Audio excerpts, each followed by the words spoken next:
Abidin rahmatullohi alayhi haqlarida bir hikoya bor.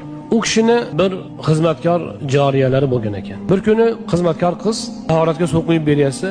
Suvni Ali ibn Husaynning boshidan quyib yuboribdi, paypaslanib. Nafaqat suv, balki qo'lidagi obdastda, temir obdastda ekan, Ali ibn Husaynning yuziga tegib, yuzini tirnab tashabdi. Shundoq boshini ko'tarib qarasalar, u haligi xizmatkor qiz ham dono, hushyor qiz ekan. Wal kaziminal g'ayz debdi. Jannatiylar achchig'ini yutadigan bo'ladilar debdi. Shunda u kishi kazamtu g'ayzi debdilar. Yaxshi, achchig'imni yutdim debdilar. Shunda oyatni davom ettiribdi. Wal afina anin nas. Ular odamlarni kechirishadi debdi haligi qiz. Oyatning davomini o'qib. Shunda afautu anki, seni kechirdim.